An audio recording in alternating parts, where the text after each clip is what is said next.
is Monday, February 11th, and we are Morning View. I'm Trevor Anderson. And I'm Fallon Thompson. And wow, hard to believe we're already February 11th. Moving on. February 11th. In the world. Have a good weekend. Of course. Lots of work to do over the weekend. Lots. Yes, just it's like fun. starting into that close to that midterm time right before spring break, so about 6 weeks just in, really things are usually... The first round of tests, is just now finishing up. Yeah. And you would think that would mean, oh, so not so much work because you just had tests. Nope.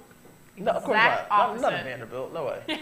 Never. So that's something to look forward to. All my work this week, along with Valentine's Day. It is Valentine's. I always forget about Valentine's Day in a way, just because it just pops up randomly. I don't know.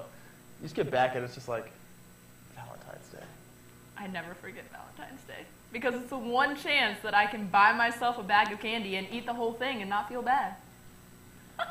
That sounded really sad. Happy Valentine's Day to you and yours out there.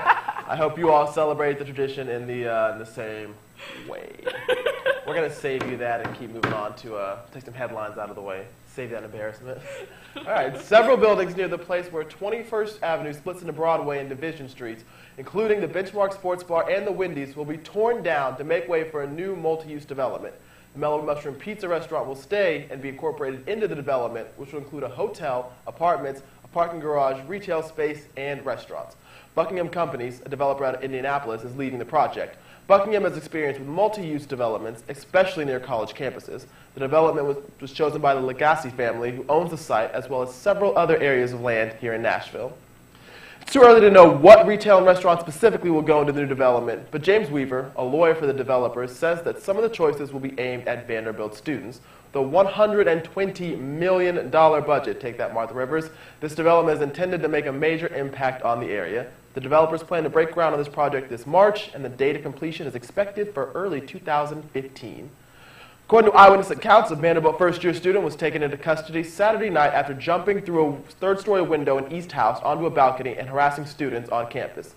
Resident at East third floor says that the student in question, ran up and down their hall, banging on doors and yelling for everyone to get out of their rooms. The student then yelled that he was going to jump through the window. The student was reportedly yelling and bleeding as he chased another student around the Peabody Esplanade and Martha Rivers Ingram Commons. He allegedly pushed a female student before being confronted by two Commons resident advisors who wished to remain anonymous. One student described the situation as being so bloody it looked like he was wearing, quote, a red wristband on his arm. Multiple reports from students who were present on the scene confirmed the student was wearing only boxer shorts and socks. Blood was seen on the East House window and in the surrounding area, including the entrance to the Commons Center and the Wyatt Center building next door to East House. The scene was cleared and the blood was cleaned. The Wyatt Center building and front of the Commons Center were blocked off with police tape through Sunday. The third-floor balcony of East House, including the metal crossbar, was shattered. Several students said the student left flesh hanging from the window after jumping through it. The student was allegedly taken into custody and carried away from the scene in an ambulance. According to an official in the Office of Housing and Residential Education, the student who jumped from the window has been released and is under the care of Vanderbilt Res Ed. The Hustler, student newspaper here, reached out to head of East House, Cindy Gadd, for a statement at 3 p.m. on Sunday, but a response was not available. The Vanderbilt University Police Department was unable to comment pending further investigation. All right, for more of these stories, wow, it's a deep one. For more of these stories and others, please visit InsideVandy.com or pick up the latest edition of the Vanderbilt Hustler. And I thought I had a rough weekend with all my work. Wow, I got a golly.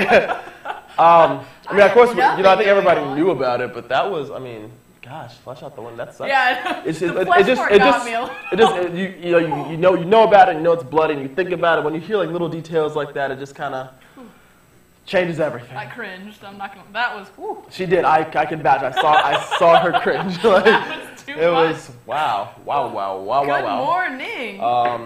Hearing about that. Okay. Well, I mean, first of all, hopefully he's okay. Whatever or she, whatever the situation, he or she, whoever it was, the situation was. I mean, boxers. Well, I mean, girls wear boxers. I've seen girls wear boxers plenty of times. So okay, yeah, you're right. I mean, can't touch, whatever. I'm saying. Either way. All right, we're gonna move. Let's move on to a little exactly. happier topic. On maybe? Another eventful night this weekend. So last night was the Grammys, the end-all, be-all of music award ceremonies. However, I'm not here to talk about the results of that, in my opinion, somewhat disappointing night. Instead, I'm much more fascinated by what these stars chose to don on their bodies. And boy, oh boy, were there some interesting choices. First up is Jennifer Lopez, who took a page out of Angelina Jolie's 2012 Academy Award style, allowing her leg to pop while posing on the red carpet. Lopez rocked the red carpet Sunday night in a black Anthony Vaccarello gown, which bared her left arm and left a very high slit that put her right leg on display. Song of the Year nominee Carly Rae Jepsen, who's up for Call Me Maybe, of course, arrived at the 55th Annual Grammy Awards in a goth-inspired frock and blunt bangs. Is her vampy look a little too severe, or am I crazy? I don't know, I'm just saying. I expected a little more out of my homegirl Adele. Curvaceous is beautiful, don't get me wrong, but this dress with its wild design did everything but accentuate her hourglass shape. Not a good look. And I guess Kelly Rowland was a little tired of being outshined because the dress she donned for the Grammys last night was a showstopper indeed. She was not afraid to bear it all to get a double take. And then Florence Welch, oh how I love you. You could never wear anything wrong. Even though in this picture you look like a Gaga-inspired mermaid. John Mayer rocking that velvet. Ow, ow, you are hot. And by hot, I mean it actually must have been a really uncomfortable temperature in that suit. I'm sorry. All a part of the heartbreak warfare, I suppose? And then Deadmau5 and Kat Von D. Yep, you guys just keep doing you. Not much else to say. And then Katie Pearson of the B-52s. Your band is unfortunately no longer relevant, and apparently neither is your fashion sense. So there were a few people who should have been called into custody by the fashion police. On the other hand, there were a great deal of women who were killing it last night on the red carpet. Of course, my favorite was Queen Bee on the Best Dressed Rampage these days. I can't wait to see what she does next. This graphic black and white jumpsuit by Osmond calls attention to her shapely arms, while those sleek pants show off her killer curves. Rihanna surprised us by wearing something so romantic, no comment, however, on her romantic choices. Her crimson gown by Azedine Alea showed off her toned upper body and complemented her ombre hair, while the dreamy train was pure glamour. Carrie Underwood played it safe in a black gown by Roberto Cavalli that played off her blonde hair and showcased her hourglass figure. But her gazillion-carat necklace, which the star told Ryan Seacrest was worth more than I am, certainly spiced it up. At first, the frock by Red Valentino that Alexa Chung was wearing last night struck as a little too summery and casual, but the bright red lipstick and sparkly heels bring it back to the red carpet. And then John Legend's lady, Chrissy Teigen, pulls off a multitude of trends with a plum here. Her bare midriff is risky, but she keeps it elegant by keeping her belly button covered. That slit shows off her killer stems, but the seafoam-hued clutch offers enough of a distraction to not be overwhelmed by all that skin. So even though fashion was a little off-kilter last night, nonetheless, overall it prevailed as a bold and unexpected success, which in my opinion says a lot about the night. Yeah, you know, the Grammy Awards really, as far as fashion goes, I know this year they put in that new kind of rule that you're not supposed to like show any skin. Yeah, you're not allowed to share too much and you can't, skin. yeah, I think in the past Jennifer Lopez chose to ignore that. Of course, Jennifer Lopez always, like, she went just far enough to where she wasn't going to get kicked off the show, but, you know, we're still talking about it. I think she was quoted saying, she's like, oh, well, they said nothing about the legs. I mean, it's definitely more conservative than she's won in the past. So, so we're on the right path a little bit, I think so. Kelly Rowland, yeah, interesting. Like, I was like, okay, Kelly. Yeah, I see you, Kelly. I mean, because you know Beyonce's on the spotlight for the past month now, that's what I'm but they were both gonna be there. Notice who was not there. It was Michelle. Poor Michelle. Poor Michelle. But in any case, even though the Grammys might have changed up some of the fashion every year, one thing that does not change are the awards. And last night, the 55th Annual Grammy Awards gave out a slew of winners, taking home the biggest prize of the night, Album of the Year. Many people expected this one to come, and Mumford & Sons swept the award for their second album, Babel, debuted #1 last year in 2012. 600,000 copies sold, the second highest tally of the year, beaten only by Taylor Swift about a month later. Of course, Adele presented the award last night. She herself won the year before. Mumford & Sons just really swept, the entire category. Huge following, especially for their second album. Recently, the Grammys have started to giving out the Album of the Year award for a lot earlier works, so it puts a lot of pressure on that third album and hopefully gives them a good fortune for the rest of their career.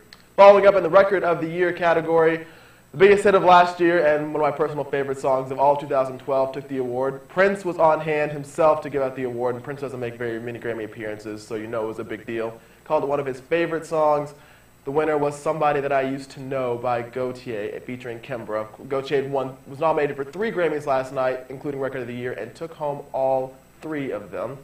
The song was the biggest hit of 2012, selling over 7 million copies.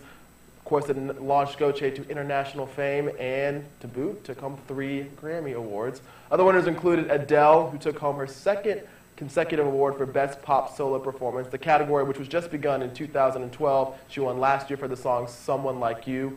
This year, she beat out, among others, Kelly Clarkson to win the award this year for Set Fire to the Rain, a live version. Now, when your live version of a song can win a Grammy over many people's studio recordings, you know you're pretty talented. J.Lo on hand, of course, she called her good luck charm to win the award, and maybe next year Adele will make it 3 for 3. Performances of the night included, of course, the Grammys Awards, so a slew of hit makers. Taylor Swift opened the show with We Are Never Ever Getting Back Together, but the most anticipated performance definitely had to be Justin Timberlake. He brought on Jay-Z to perform Suit and Tie and gave us a few new tracks from his album, The 2020 Experience, in stores on March 19th. Timberlake had been on the Grammy stage in a number of years, and even though he wasn't nominated for an award, his performance was perhaps one of the biggest and well-received of the entire night. Also, that Ziggy Marley tribute, the Bob Marley tribute with Ziggy Marley and Bruno Mars and Sting. If you didn't see that, you missed out. Awesome, awesome, awesome. YouTube it, check it out. Wonderful, wonderful performance. And, of course, tribute to Bob Marley, who never really gets too much love from the Grammys. Moving on into the movie world, switching out of music. This weekend's box office picked up a little steam compared to last week's. We had a #1 debut of Identity Thief with Melissa McCarthy of Bridesmaids fame, bringing in $35.6 million.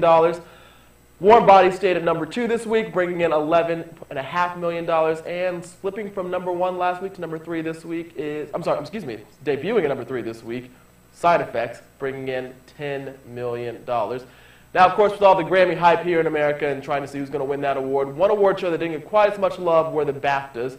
BAFTAs are really the last major race for the Academy Awards, and as many predicted, a lot of the winners who've been winning in the Guild Awards a few weeks before also took home some BAFTAs. Ben Affleck, in particular, won 2 for Best Director and Best Picture overall for Argo. Remember, Ben Affleck is not nominated for Best Director at the Academy Awards, so he certainly will not be winning there. But the love that he's been shown by the Directors Guild of America, the Golden Globes, and the BAFTAs shows that he is definitely a strong contender for the Best Picture Award. All the momentum is in Argo's category right now. It's Ben Affleck's race to lose. And we'll see whether or not the Academy chooses to reward him, even though they snubbed him for a Best Director nomination already.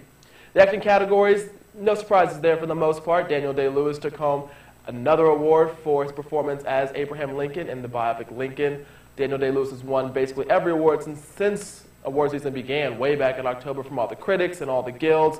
Many people think that he will definitely take home his 3rd Best Actor Oscar later this month. If Daniel Day-Lewis does win this Oscar, he will be the first man in history to win 3 Best Actor Oscars. Wow, congratulations to him. And supporting actress race, Anne Hathaway also dominated competition this whole award season. Swept up another award last night for her role in Les Miserables as Fantine.